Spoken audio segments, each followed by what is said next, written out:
میں نے اپنے چھوٹے بیٹے کو حافظ قرآن بنانے کا ارادہ کیا ہوا ہے، مگر ٹیلی ویژن پر سوالات کے ایک پروگرام میں ایک عالم دین نے بتایا کہ قرآن کو حفظ کرنا ایک نفل عبادت ہے جبکہ اس کو سمجھنا زیادہ افضل ہے۔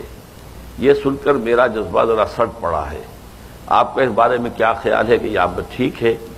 کیا حفظ قرآن کی اتنی اہمیت نہیں ہے؟ جو بات انہوں نے کہی ہے وہ صحیح کہی ہے کہ اصل شے تو ہے قرآن مجید کا سمجھنا۔ حفظ قرآن جو ہے ایک اضافی ایک نفل شے ہے، فرض تو ظاہر باتیں نہیں ہے، قطعاً نہیں ہے، فرض تو کوئی بھی شخص نہیں کہتا کہ فرض ہے یہ، لیکن جو اس کے درجے مقرر کر دیے گئے ہیں اس میں بڑی مغالطے والی بات ہے۔ اس لیے کہ حضور کے زمانے میں حافظ وہ کہلاتا تھا، میرا جو کتابچہ ہے مسلمانوں پر قرآن مجید کے حقوق، اس میں نے وہ حدیث بھی درج کی ہوئی ہے صحابہ کا قول کہ ہم حافظ اس کو سمجھتے تھے کہ جس کے ایک تو حفظ قرآن اس کے ذہن میں محافظے میں موجود ہوتا تھا، قرآن کا علم اس کے دماغ میں محفوظ ہوتا تھا، قرآن کا عمل اس کے پورے وجود میں محفوظ ہوتا تھا، وہ حافظ کہلاتا تھا۔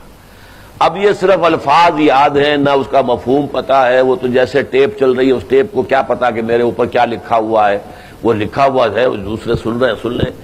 یہ تو حفظ نہیں ہے، یہ تو ہمارے ہاں بس ایک رواج پڑ گیا ہے۔ اور بہرحال ایک زمانے میں اس کی اہمیت بھی تھی کہ قرآن مجید کی حفاظت کا ذریعہ اللہ نے اس کو بنایا، اس لیے کہ